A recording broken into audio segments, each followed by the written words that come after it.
Today we're going to begin the votive house assignment. Whether or not you're choosing to do the Scandinavian style group of houses or one detailed votive house, you're going to start the same way by making stencils. It's a good idea to have some reference photos in mind. For my complicated house, I've chosen a bungalow style to work from, as well as another house that I'm going to be using elements from. We want to think beyond the basic house design that you might have drawn in kindergarten if you were going to be doing a detailed house. For the more simple Scandinavian style group of houses, it's really all about the form. So think different forms that will go well together and make a pleasing group. To start, the dimensions required for the group, you're to make at least 3 different houses. They should all be unique, and they must each have a minimum dimension of 3 by 3 by 3. 3 meaning the width, 3 inches in depth, and 3 inches in height. Those are your 3 dimensions for the smaller house. For the more complicated single house, it's going to be a minimum dimension of 6 inches by 6 by 6. Here I've cut out and prepared the stencils for my first small house. For this, I'm going to need 3 basic stencils to work from. I'm making a pretty standard shaped house. It's going to have a side that's a square, the front and the back, which will have a pitched roof, and then I've got a stencil for the roof. We're not going to need a base because this is so small, so we're going to duplicate the front and back and the sides to give us all of the dimensions we need, and then we're going to put the roof over top like so. When measuring, it's critical that we take into account the thickness of the clay. When we roll our clay out, we're trying to make it approximately 1/4 of an inch thick. So we need to take that into account as we measure, because one side is going to have to overlap in order to create a seam. So what I've done is, for the front and the back on this design, I've made it exactly 1/2 inch longer than the sides, so that as I put that together, this front piece can overlap here, creating a connection. If they're exactly the same size, you won't be able to get a seam and they won't stay together. So it's important that we add 1/4 of an inch everywhere that we're going to overlap. With the roof, I've taken the dimension here, so I've measured the pitch of my roof here, the angle here, and that's about 2.5, a little more than 2.5 on either side. So we've got about 5 inches, and I always insist on adding a little extra because we're going to bend this single slab. So I've left 6 inches to work from with my roof, and the width should match the width of the side of your house, like so. For my more complicated house design, the single house needs to be a minimum of 6 by 6 by 6, 6 in width, 6 in depth, and 6 in height.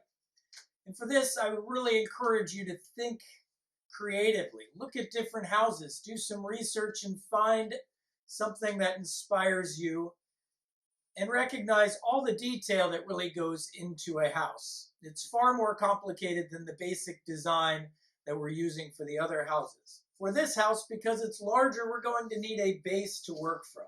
Now, you do not necessarily have to work in a square. You could think rectangular. You could have additional sides to your house that stick out.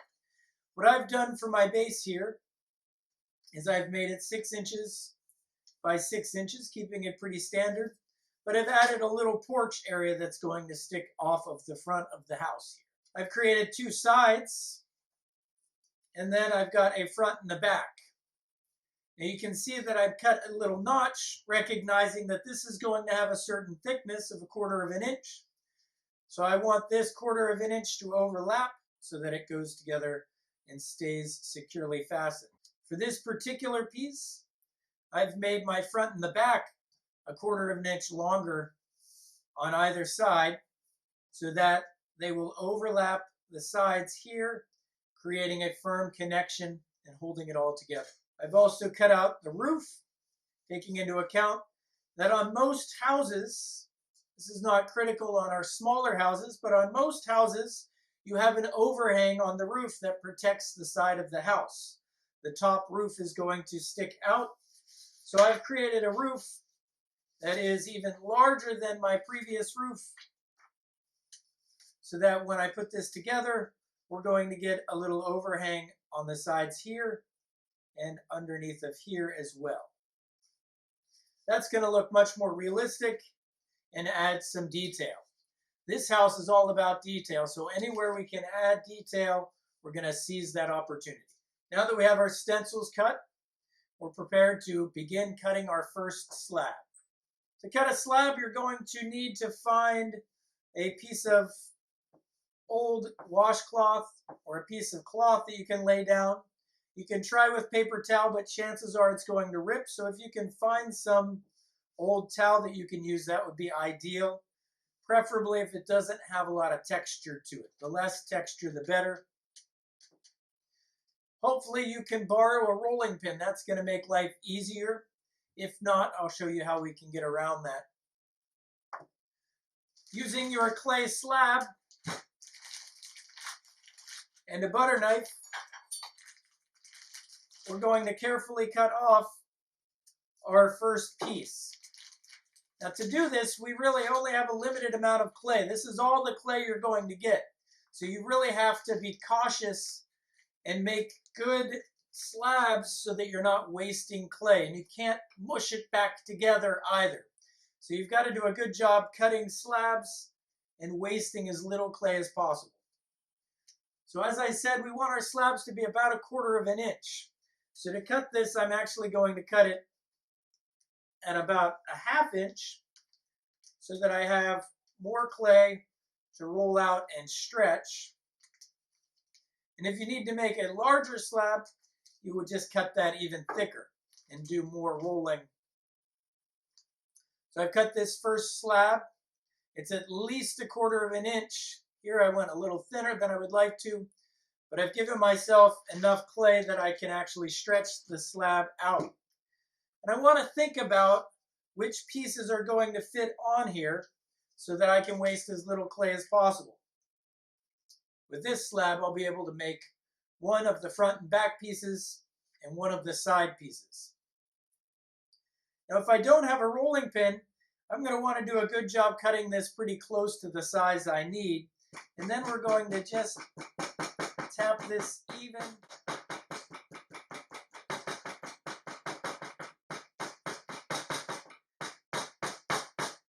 And you want to think about which direction you're expanding it in so that you can maximize the clay. You don't want to stretch it super long and skinny if it's not going to fit your stencils. So I'm trying to fit these two pieces on here.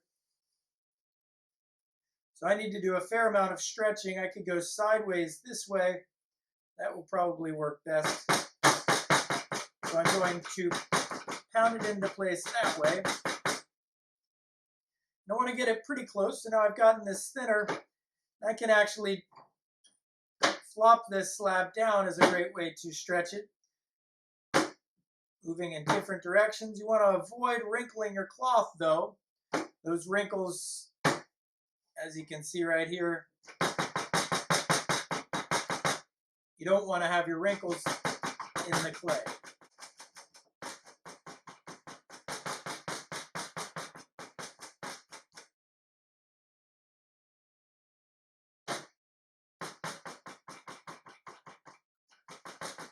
And the goal is to make this nice and even, a consistent 1/4 of an inch thick. So I'm getting closer, gradually evening this out.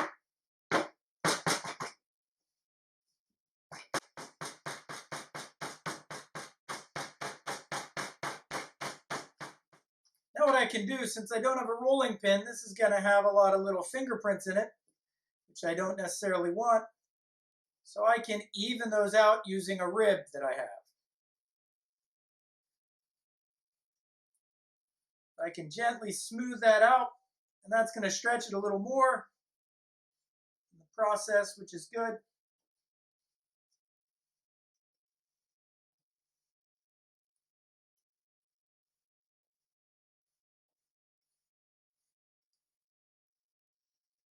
And as I do this, I really want to focus on keeping it consistently thick everywhere. Be careful not to push down on the sides. We don't want this to be skinnier on the edges than in the middle. Now I've got a nice, consistently even, it's about 1/4 of an inch in thickness.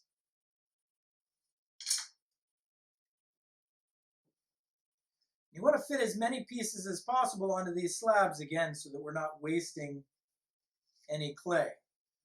Using my stencil and my knife, going to very neatly cut this edge.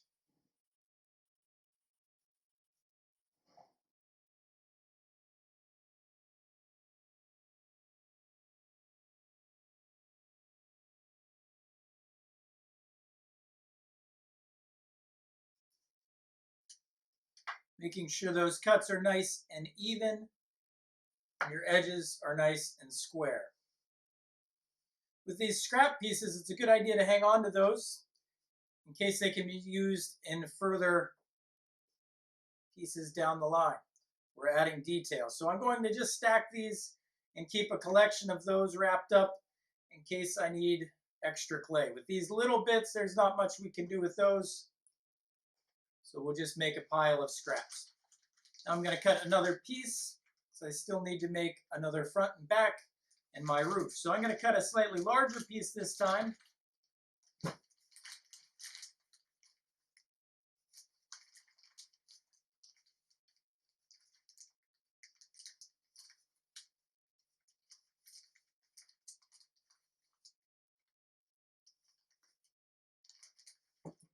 And using a rolling pin, I'm going to stretch this out. For this piece, I want to elongate it so that I can fit a front and the back and a roof going this way.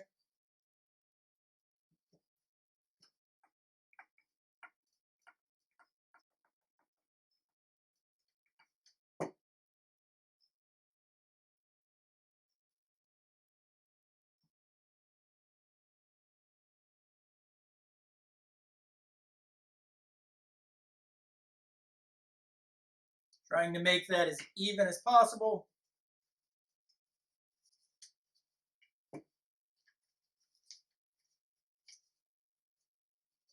Trying to waste as little clay as possible.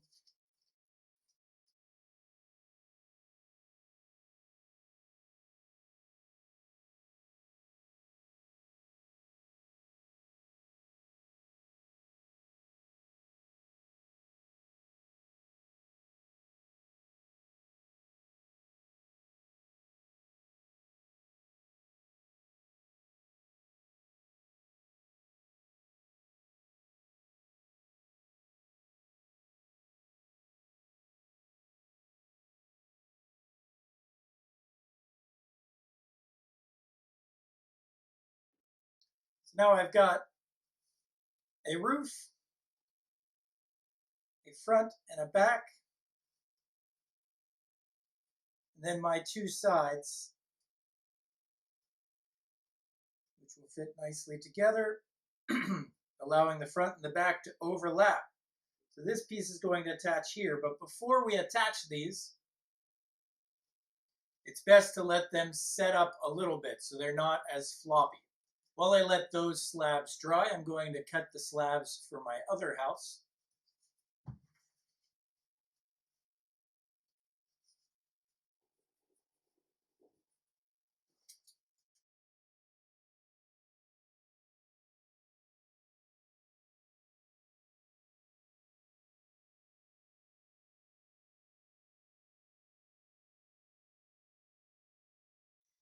I'm going to save all of these scrap pieces, keep them wrapped in a bag so they don't dry out. Those will definitely come in handy for additional details. For the base, I've left an opening that I'm going to cut out so that I have space for 2 candles to really light up this votive house.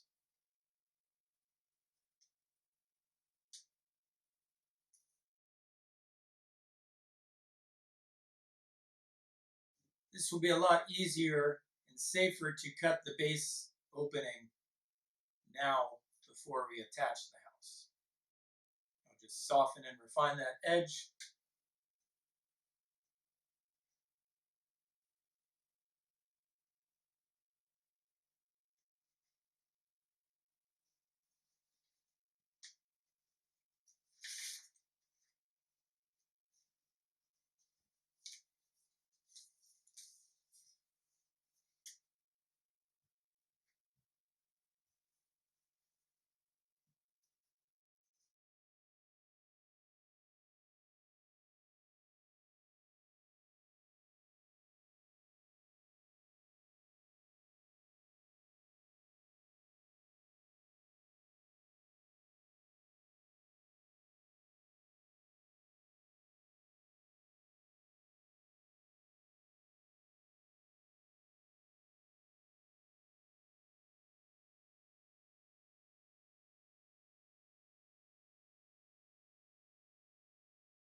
So I've left my pieces out for an hour and a half. It took an hour and a half to air dry, leaving them out exposed to the elements.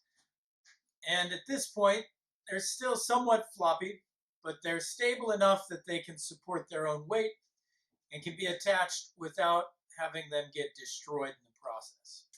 What we're looking for with these little ones, this is ideal where I can pick it up and it doesn't bend and bow at all.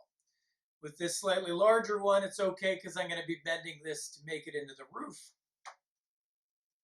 But this is what we're looking for. It's still squishy. I can still press into it rather easily. And we definitely don't want to leave these out to the point where they become too hard and will crack. So now to attach these pieces, I'm going to find my plastic tool that has a scratchy edge to it. And we're going to score all the edges that will connect to one another. It's a good idea to do a dry fit to see how everything is going to match up. Remember, I made these side pieces large enough to overlap so that when they fit together, they'll have this connection here. If I fail to do that, they'll line up like this, which won't create any surface area for connection. So I'll be sticking these 2 side pieces together like this, and the front and the back will go on like that, creating a nice little house, and then we will drape the roof over top. And all those pieces that were touching one another will be scored. So the sides will be scored on these edges, here, and here. And I'll take some water, soften that up.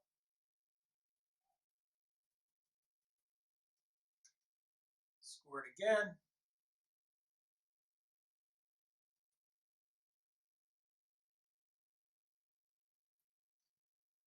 Creating slip.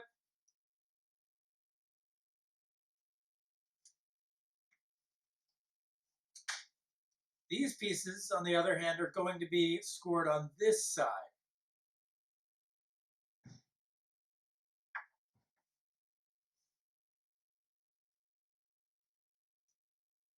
Add some water. Score it again. As we do this, we want to be careful not to distort our pieces. And then again, on this piece, it's going to score along these 2 sides. Add a little more water to that first piece. I'm going to blend those score lines, smear them together. And it's always best to work from a corner. We want to make sure all those score lines now get blended away, leaving a nice squishy edge to attach those 2 pieces. So I've got both of those edges ready to be put together. I'm now going to press these together gently into place, lining up the edge.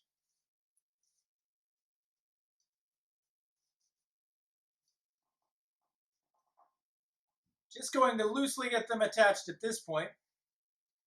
And I'm going to add the next two pieces together. Adding a little more water. Blending that together.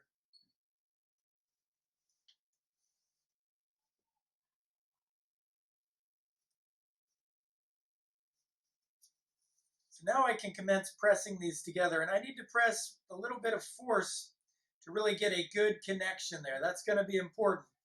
It's critical that we get these sides securely fastened together.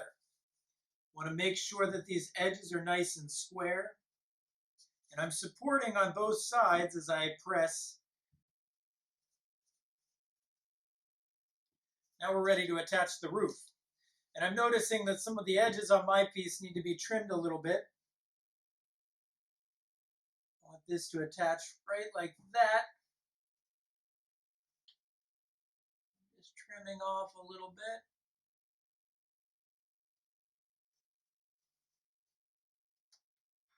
Now what I can do is take my scoring tool, this plastic tool again, and I want to just angle this piece, supporting it from the inside, so that it's on the same angle as my roof.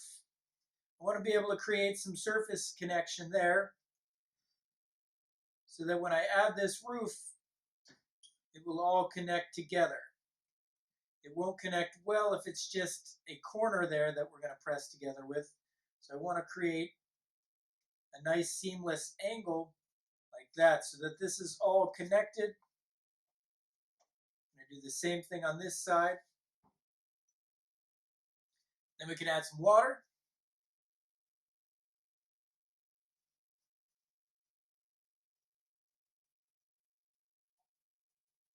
Smear that together.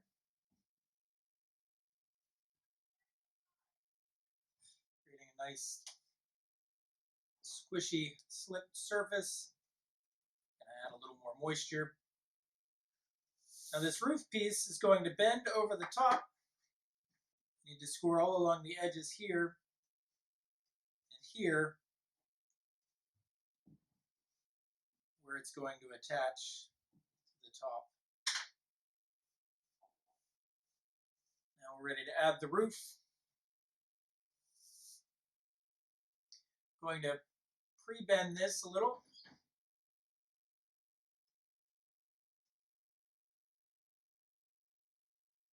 Going to create a crease. I'm going to drape that on top, trying to maintain a nice clean edge to my walls. I don't want my walls in the process here to get pushed in. I did a good job with my stencils. Everything should line up nicely. And I'm gently going to press those together. I can add a little more downward pressure.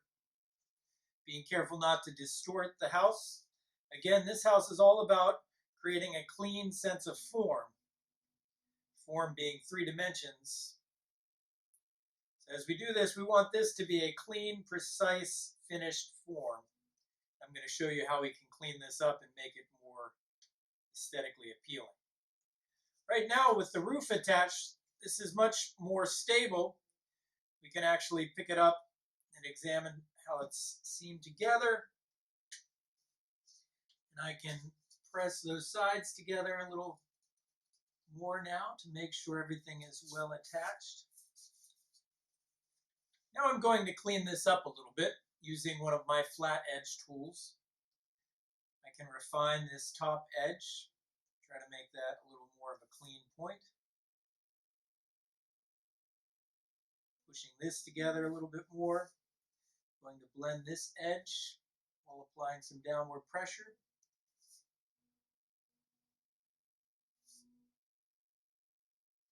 You've got this overhang. We could leave that or we could remove that. I'm going to reach inside to press that together. I'm blending up the wall into the roof to ensure that it's well attached.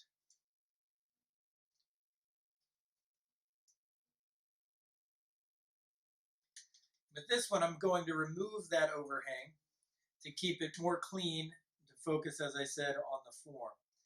So using this knife, just going to remove that a little bit.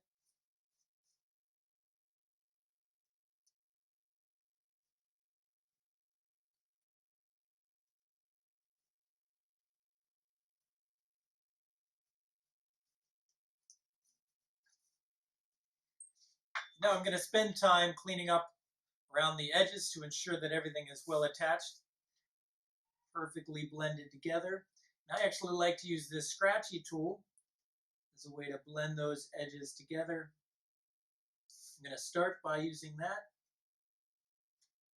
It will scrape away excess clay.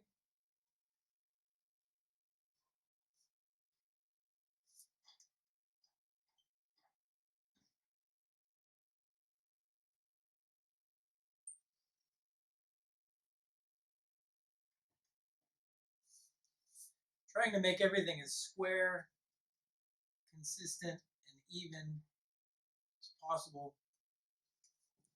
And I can take a smooth plastic tool.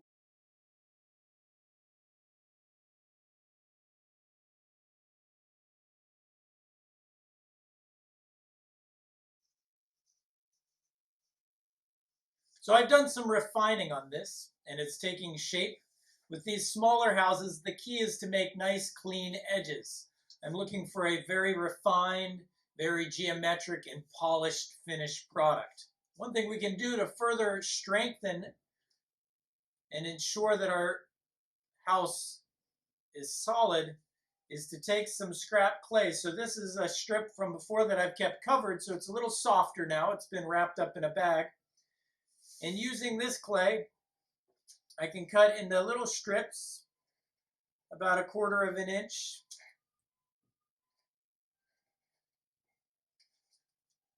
And leaning my house on its side like this, I can take a little bit of water,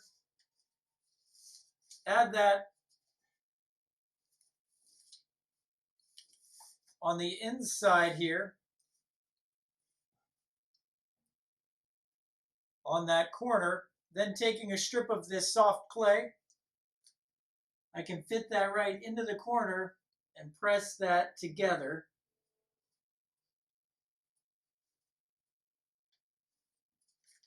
Blending along here and supporting it from the outside. I'm going to take this plastic tool and just blend that so that we have a connection. We expanded the connection between the two walls. And I'll blend that from side to side so that I've created a much stronger corner this way. While I have this flipped over, I want to make sure that this corner is blended. I don't want to see any seam right there. I'm going to do the same thing for all 4 of these inside corners, supporting it from the outside so that I don't break apart that seam as I push this together using the rounded edge of my plastic scraping tool. You can also use this opportunity to make sure that that wall is flat. Sometimes when we attach them, the walls tend to cave in the middle, and I can press this against the table to make sure it's nice and flat. It's also a great opportunity to make sure that your roof hasn't caved in at all. Sometimes that roof will get pressed in, especially when it's soft. And it's a good opportunity to make sure that these edges are nice and smooth. We don't want these edges to be rough, because that will scratch whatever surface it's on. So while I have this on its side, I can soften and round out those edges. By adding these additional coils, you dramatically strengthen your house, make it easier to work with, and much, much less likely that it will fall apart. The biggest concern is to make sure that you get those edges pressed together. That's got to be your paramount concern. If we don't do a good job connecting those edges, it's very likely that when it fires, it will pull apart. Now I've added a reinforcing coil on all 4 of my inside edges. Taking the time to make sure that these walls are nice and straight. Make sure the roof is nice and straight. Now I'm going to let that dry a little bit before we move on to doing any of the detail work. We can further enhance and refine the edges when it sets up a little bit. So I'm going to cover this and leave it overnight before I do any of the carving of details. After nearly 2 hours, these pieces have sat out and they're now dry enough that I can attach them. There's still a little bit of bendiness there. That's going to help to make sure that they stick well together. But it's got to be sturdy enough to support its own weight. It shouldn't feel dry at all. That means you've gone too far. And with these pieces, we're going to be adding additional detail, so it's more important that we get these together before they're too solid. So I'm going to score and slip all the areas where we're going to attach, starting with the base. Unlike the smaller houses, with this larger piece, it's critical that we have a base that's going to help support and hold everything together. So I'm going to score all around the outside of this base using my scratchy plastic tool here. I'm just going to scratch around the edge. I'm going to prepare all 4 sides.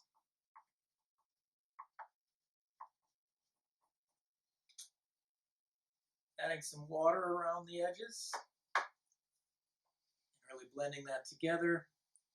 Remember, we want those edges to all blend away. That means we've really blended it thoroughly enough. Otherwise, if we leave those edges, it will likely come apart. So what we're doing by scoring and slipping is we're opening up the clay so that it absorbs some of the moisture and softens up the edge. And then we blend it together so that it's a nice squishy edge to join together with the other pieces. If we don't blend away those edges, we create little channels of air pockets that cause the clay to actually come apart. So I've got my 4 walls here.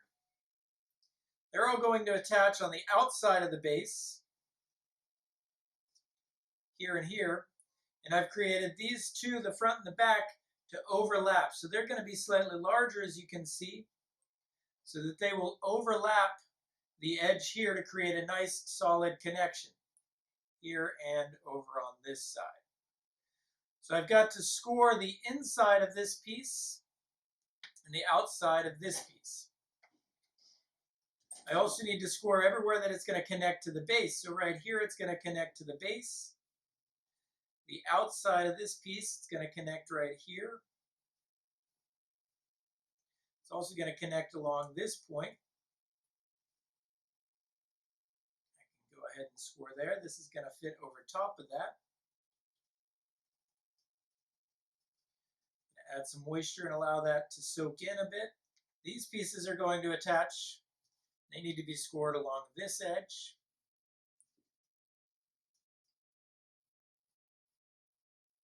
This edge. And this edge.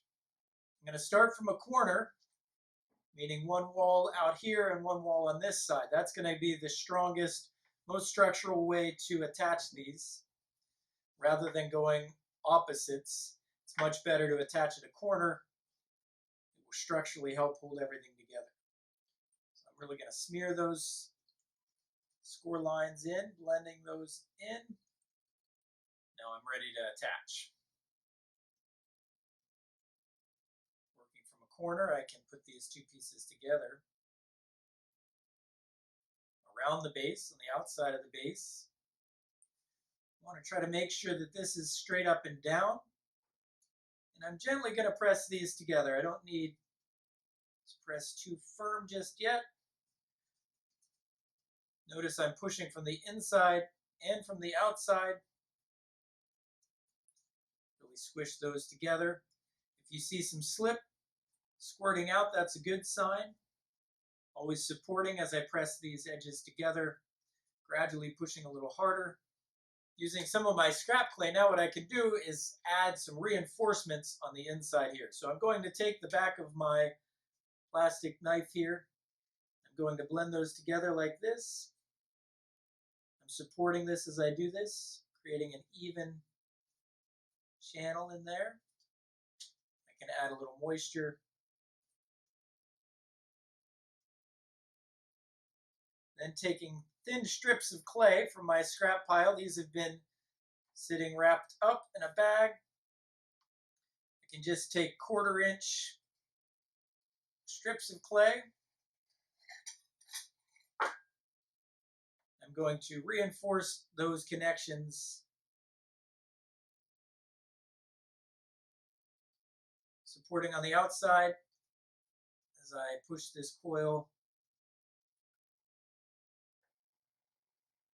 This is especially important on these larger houses, as it's going to help hold everything together.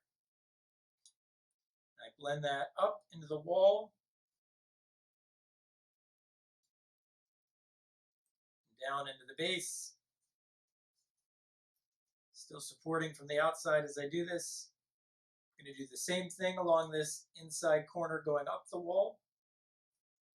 Supporting from the outside, I don't want to break apart that corner that I've worked hard to establish. And one more strip along this inside corner here.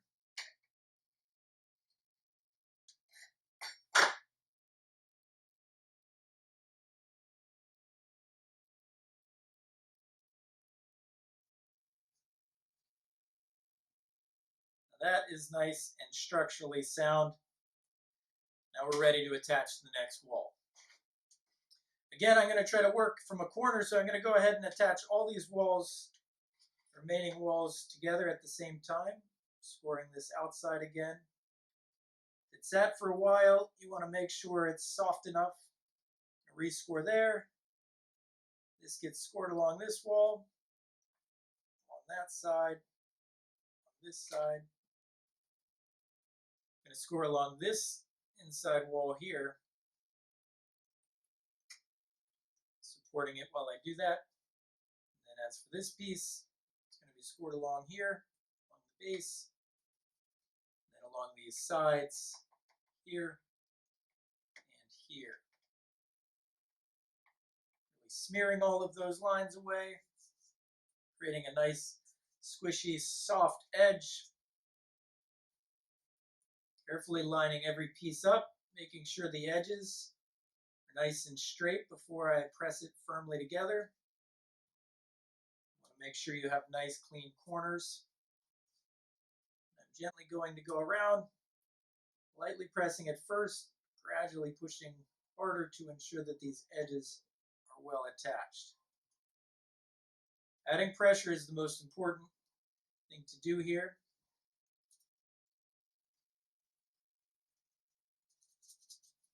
Tapping those edges together, supporting it as I do so. Now I can add reinforcing coils to those new seams I just added. I'm going to start by taking the rounded edge of one of these plastic tools. Smooth that corner out, adding some moisture, cutting some thin strips.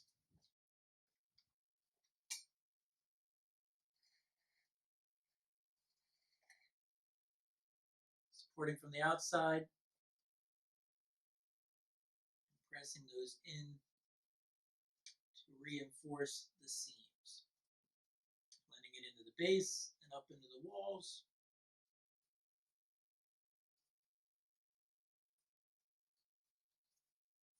Now I could go back and really reinforce these by pressing them together.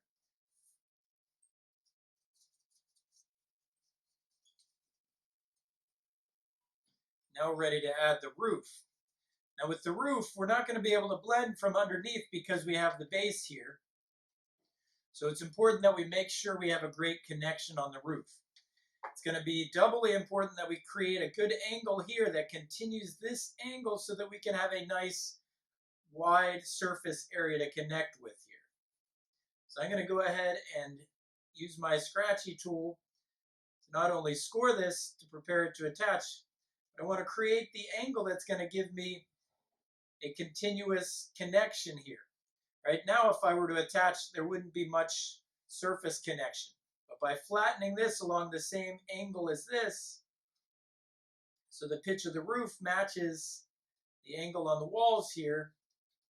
It's going to allow much more surface connection, which we're going to need since we're not going to be able to add a reinforcing coil on the inside with this.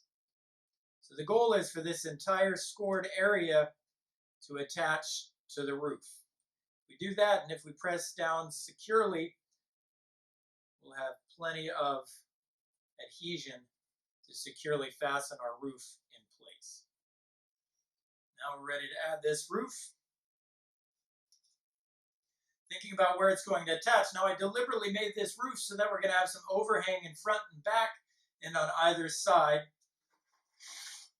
I'm going to add a little moisture to the middle here so that I'll be able to bend this. And I want to score along these edges where it's going to attach. It's critical that we do a great job scoring and slipping at this phase. I'm going to pre-bend this just to make sure it's nice and even. I'm going to position that,